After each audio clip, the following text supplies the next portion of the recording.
G'day mate, 40 here. Beautiful morning in, where am I? Wolverton, something like that, North Sydney. About a couple of miles north of Sydney Harbour Bridge. But just kind of struck by how Trump has completely avoided condemning Nick Fuentes and how Trump really did everything he possibly can to avoid criticizing his supporters, his base. So, like, when he was asked about David Duke about 7 years ago, Trump would say, I don't know who David Duke is. Now he says, I don't know who Nick Fuentes is.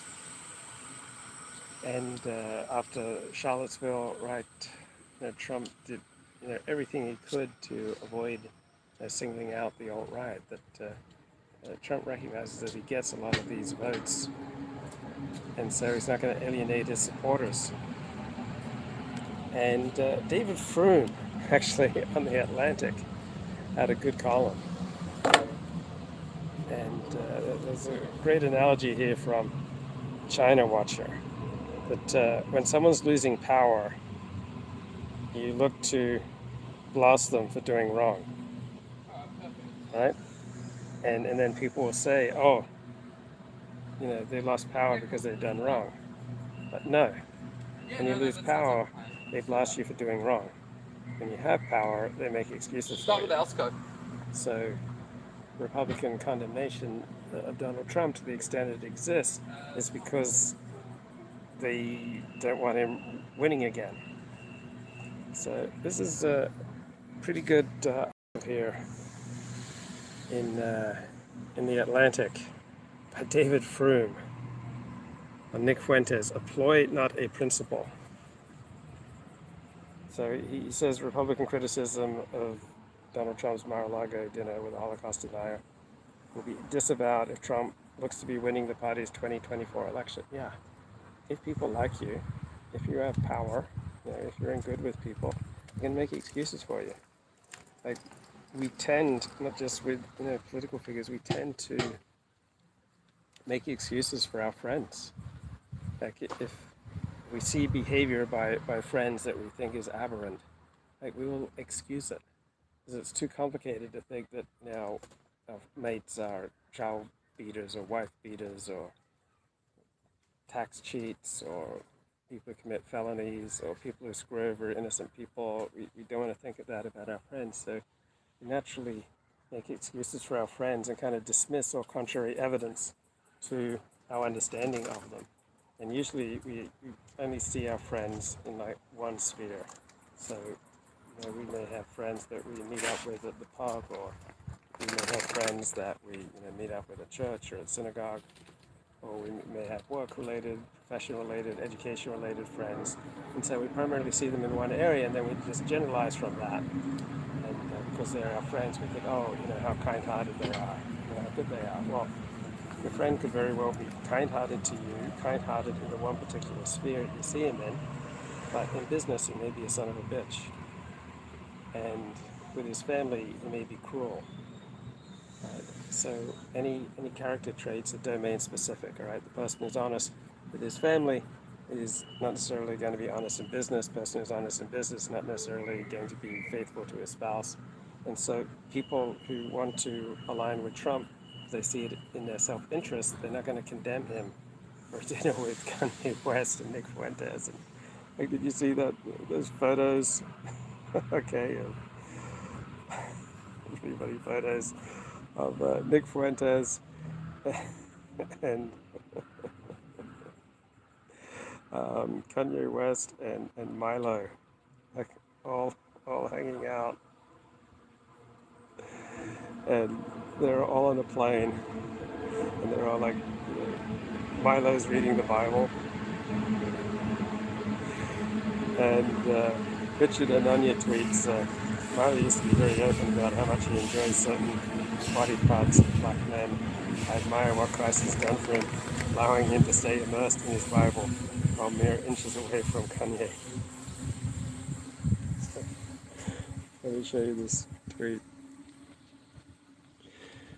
So yeah, Richard Ananya can be quite the bitchy queen, but look at that. This is Milo and Nick and Kanye all on a plane together on their Christ is King tour. And here's Kanye telling Trump to put God and Israel first before Israel. It's funny.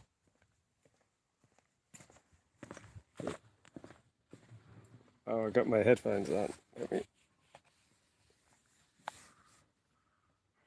In America, yeah. Maybe that's why God took it away from Fuentes. Exactly. All right. I'm constantly looking to see if someone can do the job better than me. I just haven't found anybody yet. And I think that Trump would be a great president, but he's got to put God first in everything he does. It's God first. In America, yeah. Maybe that's why God took it away from Fuentes. Exactly. All right. I'm constantly looking to see if someone can do the job better than me. I just haven't found it. Kanye West, Nick Fuentes, Milo Yiannopoulos. I mean, these three guys who look, really, really gay. And wait, this is Bad Billy. It's the funniest stuff ever that people don't see. Three literal, I'll use the polite term, homosexuals sitting together in this picture, laughing as Christians, because that's what this all is.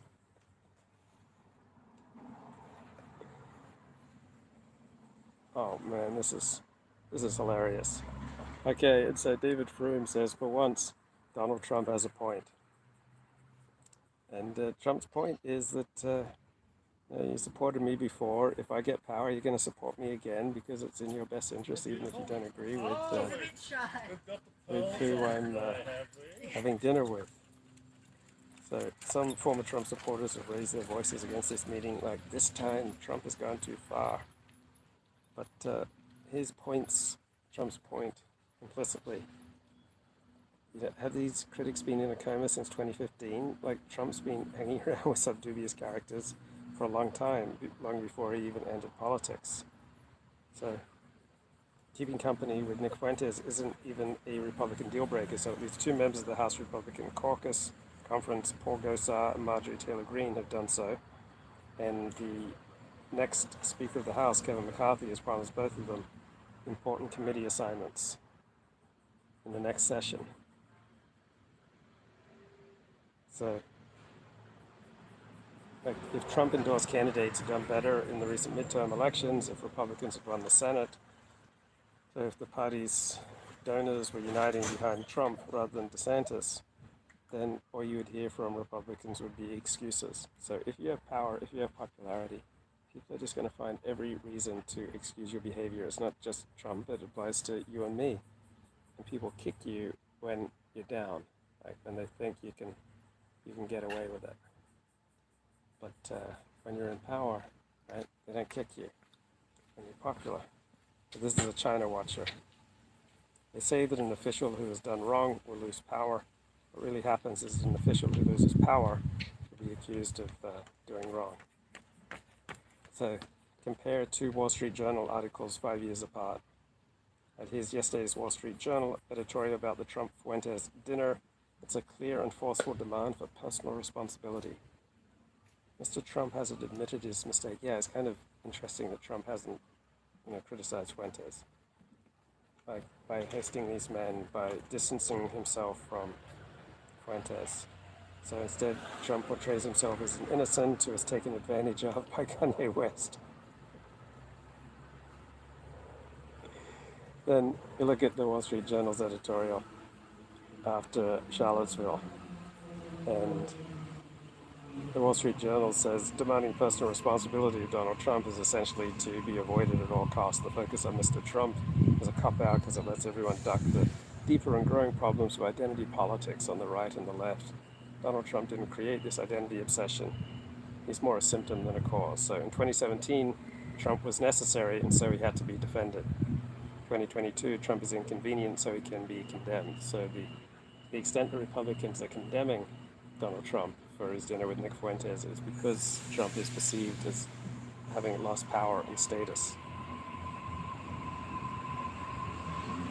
So there's no condemnation of Kevin McCarthy, soon to be Speaker of the House, for giving important committee assignments to Paul Gosar and Marjorie Taylor Greene, associated with Nick Fuentes, because Kevin McCarthy is regarded as absolutely essential by Republicans, therefore he has to be defended.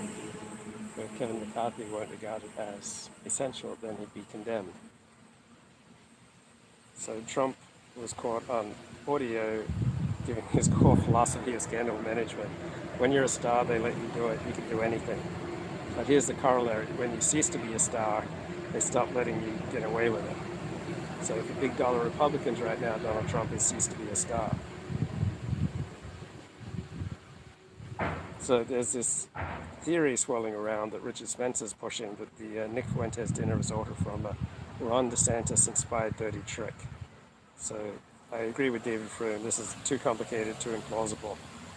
The idea that Milo Yiannopoulos, who's made his way into the Kanye West entourage, is acting as a double agent for Ron DeSantis, inviting Fuentes to dinner to create a public relations nightmare for Trump, is unlikely. Sounds, again, much more like an excuse than an explanation.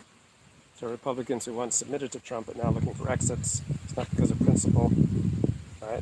It's because they don't feel that Trump has the power now. So Trump used to get a pass from these people. Now he doesn't. So Republicans are trying to weaponize some sort of insincere objection for immediate political purposes. So this Nick Fuentes dinner, once again, is another test of strength. Like, how much will someone let you get away with?